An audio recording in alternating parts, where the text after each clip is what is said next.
भगवान गणेश और उनकी सवारी मूषक की दिव्य कथा बहुत प्राचीन समय की बात है, जब देवता, दानव और मनुष्य तीनों लोकों में अपने अपने कार्यों में व्यस्त थे। उसी समय एक अत्यंत बलशाली असुर था, जिसका नाम क्रौंचा था। वह बहुत बुद्धिमान परंतु घमंडी था। उसे अपनी शक्ति पर बहुत अभिमान था और वह हर जगह अपना प्रभुत्व जमाना चाहता था। कृंच ने अपनी तपस्या से ब्रह्मा जी से वरदान प्राप्त किया था कि कोई देवता उसे मार नहीं सकेगा। उस वरदान के कारण उसका अहंकार और भी बढ़ गया। वह अर्षि मुनियों के आश्रमों में जाकर उनकी तपस्या भंग करने लगा, मंदिरों को नष्ट करता और पृथ्वी पर उत्पात मचाने लगा। एक दिन वह महर्षि पर्वत के आश्रम में पहुंच गया। वहां ऋषि भगवान गणेश का जप कर रहे थे। कृंच ने उनकी पूजा में विघ्न डालने का प्रयास किया। इससे क्रोधित होकर ऋषि ने कहा, हे कृंच, तेरा यह अभिमान तुझे विनाश की ओर ले जाएगा।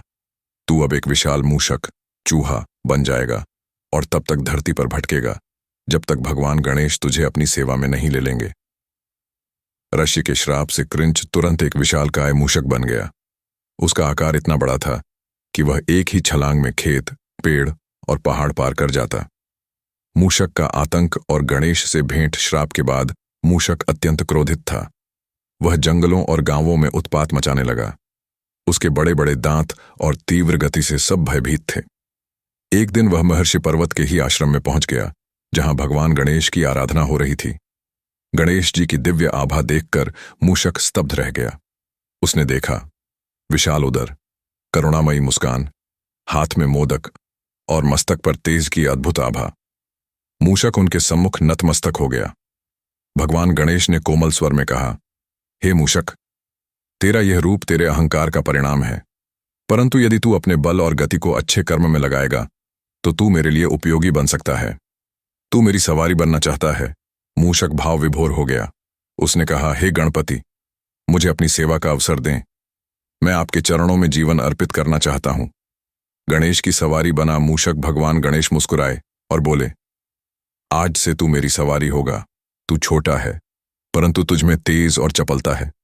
तेरी गति से मैं हर हृदय में प्रवेश कर सकूंगा। जब मैं तुझ पर सवार होऊंगा तब कोई विघ्न मुझे रोक नहीं सकेगा।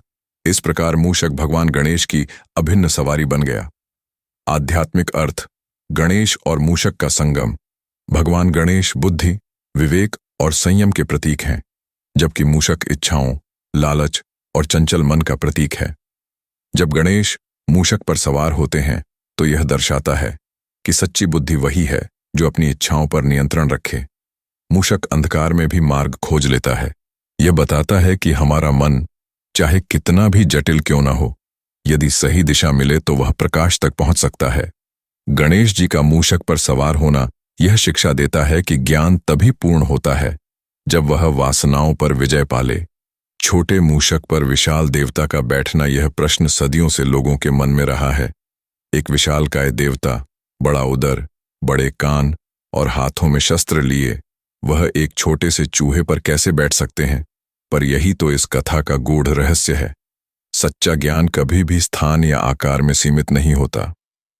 महान बुद्धि सबसे छोटे माध्यम से भी कार्य कर सकती है। गणेश जी का मूषक पर सवार होना यह संदेश देता है कि जब हम अपनी सीमाओं को स्वीकार करते हैं तभी ईश्वरीय शक्ति हमारे भीतर कार्य करती है। मूषक से मिलने वाले जीवन के सबक। अभिमान विनाश का कारण है। कृंच असुर का पतन उसके घमंड से हुआ। विवेक इच्छाओं को नियंत्रित करता है।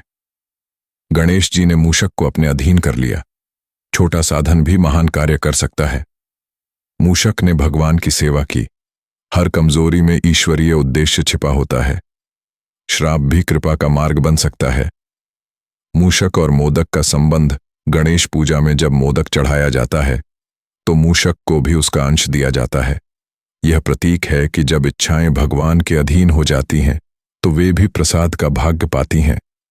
कथाओं में कहा गया है कि मूषक गणेश जी का वाहन ही नहीं बल्कि उनका मार्गदर्शक भी है, जो सबसे तंग रास्तों से भी गणेश जी को उनके भक्तों तक पहुंचाता है। निष्कर्ष, बुद्धि की विजय, इच्छाओं पर नियंत्रण। भगवान गणेश और उनकी सवारी मूषक की यह कथा हमें यह सिखाती है कि यदि हम अपनी इच्छाओं और वासनाओं, मूषक को विवेक गणेश के अधीन कर दें तो जीवन की सभी बाधाएं समाप्त हो जाती हैं। मूषक यह दर्शाता है कि हमारा मन छोटा, चंचल और इच्छाओं से भरा हो सकता है, पर यदि उस पर गणेश जैसी बुद्धि सवार हो जाए तो वह भी पवे